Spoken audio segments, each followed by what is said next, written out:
वाहिगुरू जी का खालसा वाहिगुरू जी की फतेह। अज गुरुद्वारा पंजा साहिब पाकिस्तान विखे जिहड़ी मंदभागी घटना हुई है, जिहड़े उत्थे शूटिंग पिक्चर दी करन दे होए जिस तरीके दे नाल लोगों ने उत्थे बेदबी की गुरुद्वारा साहब दी, जोड़े पा के गुरुद्वारा साहब दे विच जाना, नंगे सिर जाना और शूटिंग करते हुए उत्थे किसी मर्यादा का ध्यान नहीं रखा गया। और उस तो अफसोस की गल कि जब उत्थे दे सेवादारां ने उन्होंने रोकने की कोशिश की, उत्थे किसी ने उन्होंने नाल चंगे तरीके नाल गल नहीं किया, बल्कि मंदभागी शब्दावली वरतते हुए उन्हों की गल ना मन्नी जाए। मैं समझदा कि ये पाकिस्तान सरकार नूं इस गल नूं बहुत संजीदगी दे नाल लेना चाहिए, क्योंकि सिखां दियां आस्थावां जिहड़ियां जुड़ियां अपने गुरु धामां दे उत्ते ਉਹਦੇ ਨਾਲ ਜਿਹੜਾ बार बार खिलवाड़ किया जाता है, बार बार उन्होंने छेड़िया जाता है, रोलुंदिया जाता है।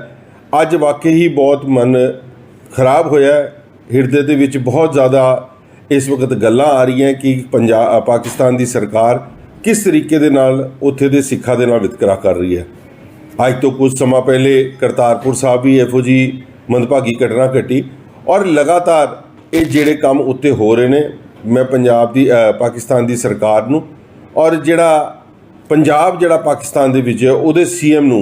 भी बेनती करांगा कि तुहाडी बहुत वड्डी जिम्मेवारी बनती है। पूरी दुनिया के सिख तुहाडे ते विश्वास रखते हैं, मगर जिस तरीके दे नाल मिनोरिटीज़ दे नाल उत्ते लगातार धक्का किया जा रहा है। पहले साड़ियाँ बच्चियां नूं उत्थे दे तंग किया जाता है, उत्थे बच्चियां दे नाल जबरन निकाह करवाए जा रहे हैं। और अज ये जिहड़ी मंदभागी घटना इहो जिहियां जिहड़ी गुरु घरां च होण लग पई है, ਇਹਦੇ ਲਈ मैं समझदा कि सरकारां दे नाल नाल सानू इंटरनैशनल ह्यूमन राइट्स वालियां नूं भी ਇਹਦੇ उत्ते अप्रोच करनी पेगी और असीं उन्हां नूं भी ये गल कवांगे कि जिस तरीके दे नाल साडीआं भावनावां नाल खेडिया जा रहा है, ਇਹਨੂੰ ਕਰਨ ते गुरेज किया जाए। सो मैं गुरु चरनां 'च अरदास करदा होया जिहड़ी अज उत्थे मंदभागी घटना हुई है ਉਹਦੀ माफ़ी मंगदा उन्हां लोगों कोलों कि गुरु घर चो माफ़ी मंगदा कि ऐसे लोगों को बिल्कुल महाराज समत बख्शन और असी कोशिश करांगे कि सरकारां ते दबाव पा के इहो जिहे काम ना हो सकन। ਇਹਦੀ भी असी पूरी कोशिश करांगे। वाहिगुरू जी का खालसा वाहिगुरू जी की फतेह।